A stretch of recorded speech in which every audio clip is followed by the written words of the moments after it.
Bhagavad Gita, the Song of the Lord, as it literally translates, is the very backbone of Hinduism. Not only Hindus, but also many others read this great ancient scripture. It contains the essence of the Vedic knowledge and spiritual philosophy in 700 verses contained in 18 chapters. Whereas Hindus read it as the most important book of their religion, others read it as a book of incomparable spiritual wisdom. It has been translated into most languages of the world. Before the war of Mahabharata, Arjuna, the Pandava prince in charge of leading his side, became disheartened when he noticed the persons with whom he would have to fight. He was overcome with emotion. He declared that he would rather give up his right to the kingdom than to fight with his kith and kin. Often we find ourselves in similar situations. When our own family members commit any wrongdoing, we tend to side with them. We often do not have the courage or discretion to challenge or resist our own wrongdoings or those committed by people who are dear and near to us. The Gita deals with the difficult issues of man's spiritual journey. This scripture has been considered to be Brahma Vidya, the knowledge of God.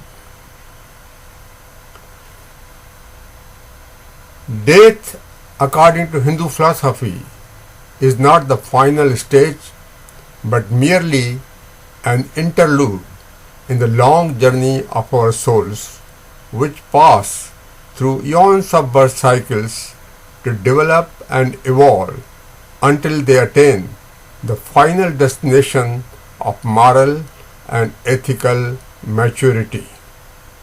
Just as we change from childhood to adulthood and then to old age, death too becomes a change from one body to another. The Gita has thus very effectively dealt with the most complex human problem, the fear of death. The ancient Hindu sages gave the instruction of the highest quality. They called it detachment. Detachment in Gita refers to wean away from vice and evil, so one becomes free to grasp at virtue and righteousness. Detachment in Hindu philosophy does not indicate total non-action as someone would think. There is also a major, if subtle, departure from the philosophy of renunciation or sannyasa as had been preached earlier. After listening to the spiritual discourse of the Lord, Arjuna did not renounce the world and become a hermit. Rather, he fought a fierce battle to uphold the cause of righteousness. Non-violence, ahimsa, has been qualified in Gita. Freedom from all sensuous and worldly desires would bring an end to vices such as anger, covetousness, pride, jealousy, fear, and sorrow.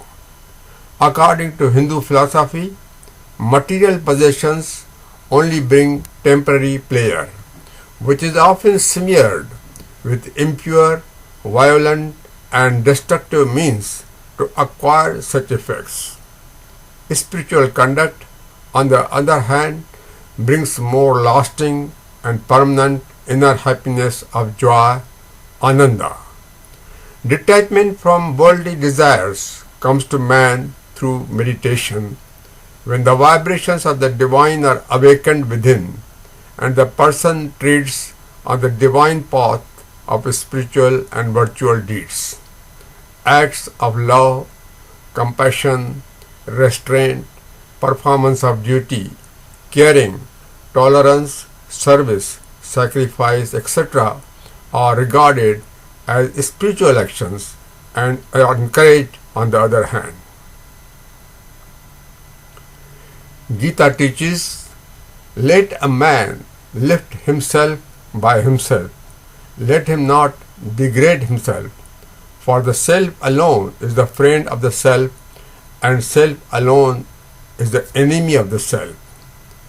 In the Bhagavad Gita, more than any other religious scripture, taking full responsibility for one's actions is explained. Man alone must meditate and exercise his free will to free himself from the lower sensual world to reach the higher spiritual life.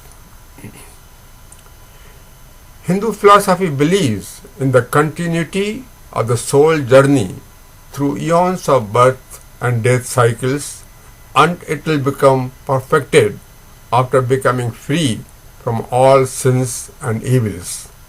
The body is used as a working place to purify the soul, to make it fit for the final ascent into the divine. After many births, the enlightened finally comes to realize that everything is but the manifestations of the Supreme Divine. Such a great soul is very rare. That happiness which deludes the soul in the beginning and in the end, which is born from sleep, sloth and heedlessness, that is described as tamasic. Sloth, laziness and carelessness are considered the worst qualities of man. Inaction and indolence are severely deplored in Hindu philosophy. Says Nobel laureate Amartya Sen, the seed of democracy was probably first sown in India. In the Bhagavad Gita, Lord Krishna conducted a lengthy dialogue with Arjuna.